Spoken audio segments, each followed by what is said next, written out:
Hello' আজন নমস্কাৰ। মই আজি মোৰ অনুভৱখিনিক অলপ কবিতা আকাৰত প্ৰকাশ কৰিব বিচাৰিছোঁ। সেইকাৰণে সকলোৱে মৰম কৰিব শুনিব বুলি আশা ৰাখিলোঁ।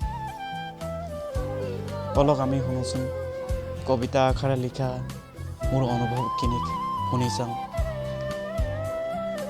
মই আজি প্ৰথম মোৰ নিজৰ ইউটিউব চেনেললৈ এনেকৈ আহিলোঁ।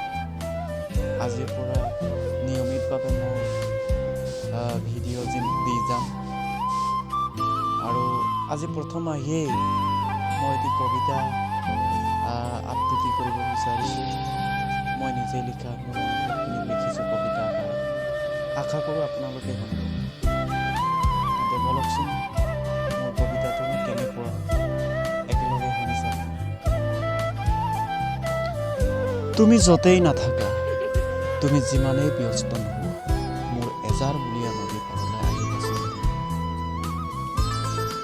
মই তোমাৰ সৈতে উদযাপন কৰিম প্ৰেমৰ উৎসৱ, আয়োজন কৰিম কবিতাৰ মহোৎসৱ। তুমি মাথো বুজিবলৈ যত্ন কৰিবা মোৰ বুকুত বাজি থকা ঐনিতমৰ সুৰৰ সাৰাংশ। মই তোমাৰ বাবে বৰষুণ হৈ হৰিম জীপাল কৰিম তোমাৰ। মোৰ নদীৰ বুকুত গুঞ্জৰিত গুমৰাগ লগা শব্দবোৰে আলিয়াই লিগাঙৰ বতৰা কঢ়িয়াই আনিব। শিমলু ফুলবোৰ ফুলিব, শালিকী চৰাইবোৰে গীত জুৰিব। ভৰি পৰিব তোমাৰ মনৰ আকাশ এখন সেউজীয়া পৃথিৱীৰ মায়াৰে। তুমি আহিলে, তুমি লিৰিকি বিদাৰিলে, কহুৱা বিৰিণা নল খাগৰিবোৰ নতুনকৈ পাত মেলে। মোৰ নদীৰ বুকুত পুনৰ মেটেকাৰ ফুল ফুলিব।